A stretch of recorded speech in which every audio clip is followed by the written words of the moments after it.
আচ্ছা, আপনার হেলমেটটা খোলা যাবে? হ্যাঁ, এটা হাতে রাখেন বা সামনে রাখেন, এখানে রাখলেই তো হয়।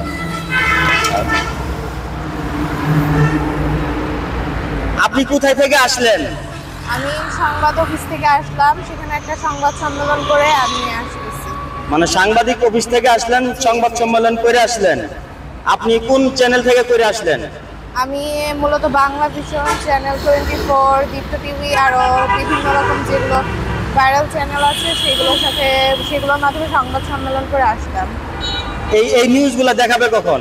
এই নিউজগুলো হয়তো বা দুপুর 2টায় বা সন্ধ্যা 6টায় দেখাতে পারে।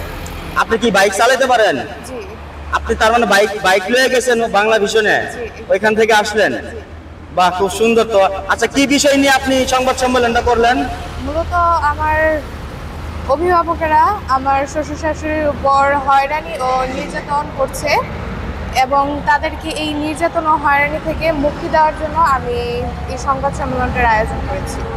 এবং আমার শ্বশুর বর্তমানে জেলে রয়েছে, তারা টাকার ওয়ারেন্ট বের করে আমার শ্বশুরকে জেলে আটক করেছে। আটক করার পর এখন আমার শ্বশুরের জামিন মঞ্জুর করার জন্য আমি সংবাদ সম্মেলনটা করেছি। তাছাড়া আরও নানা রকম কারণে আমি সংবাদ সম্মেলনটা করেছি। আর বিস্তারিত যা ঘটনা আছে তা আমি চ্যানেলে বলেছি, আপনারা পরবর্তীতে শুনতে পারবেন। না, আপনি নিজে থেকে বলেন, যেহেতু আপনি সংবাদ সম্মেলন করেছেন। না, আমি সংবাদ সম্মেলন করেছি, আপনারা চ্যানেলে দেখতে পারবেন, এখানে প্রচার করা হবে, আপনারা দেখবেন। এটা আজকে দেখতে পারবো? জি। এটা কোন চ্যানেলে দেখতে পারবো বললেন? বাংলা ভিশন দেখতে পারবেন, দীপ্ত টিভিতে, চ্যানেল 24, তাছাড়া আরো কয়েকটা চ্যানেল রয়েছে যাতে আপনারা দেখতে পারবেন। এগুলো দেখতে পারবো? পত্রিকাও আছে? জি। তার মানে আপনার বাবা কি চাইতেছে আর আপনি কি চাইতেছেন, আপনি সেটা আমার বলেন। বাবা চাচ্ছে যে আমাকে এখানে সংসার করে খেতে দিবে না, কিন্তু আমি চাচ্ছি যে আমি এখানে সংসার করে খাবো। তারা জোরপূর্বকভাবে আমাকে 4বার নিয়ে যায় এবং যেহেতু আমি চাচ্ছি যে আমি এখানে সংসার করে খাবো, তাই আমি 4বারই আসি। আসার পর এখন আমি একজন মুসলিম মেয়ে হয়ে আমার তো দ্বিতীয় স্বামীর দরকার নেই, আমি তো একটা স্বামী সুখে আছি। তারা দাবি করে যে আমি নাবালক, কিন্তু আমি তো নাবালক না, আমি নিজে স্বীকার করছি যে আমি প্রাপ্তবয়স্ক।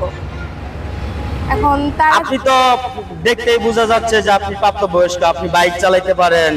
আপনি বাইক নিয়ে তারপরে সাংবাদিক অফিসে গেলেন, ওইখান থেকে সংবাদ সম্মেলন করলেন, তা আপনি তো অবশ্যই প্রাপ্তবয়স্ক। আপনার ডকুমেন্ট কত লেখা আছে বয়স অনলাইনে? অনলাইনে জন্মসাল দাও 2006। 2006 অনুযায়ী আমার 18+। 18+ হইতেছে। হ্যাঁ, 18+ আপনার বয়স। এরপরও আপনার বাবা আপনাকে মানে মানে সংসার করতে দিবে না?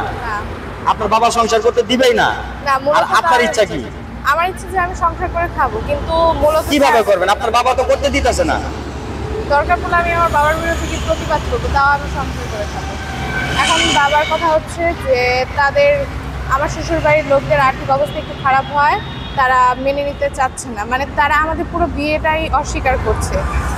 এই জন্য তাদেরকে জোরপূর্বক হয়রানি করায় এবং আমাকে জোরপূর্বক নিয়ে গিয়ে বিয়ে ঠিক করে। তারা যে দাবি করলো যে আমি নাবালিকা, তাহলে তারা কিভাবে বিয়ে ঠিক করে আমি যদি নাবালিকা হয়েই থাকি? তার মানে আপনি কি আপনার বাবার বিরুদ্ধে কোনো অ্যাকশন নিতে চাইতেছেন? জি, আমি আমার বাবার বিরুদ্ধে অ্যাকশন নিতে চাচ্ছি। কিভাবে অ্যাকশন নিতে চাইতেছেন? আমি আমার বাবার বিরুদ্ধে মামলা করব।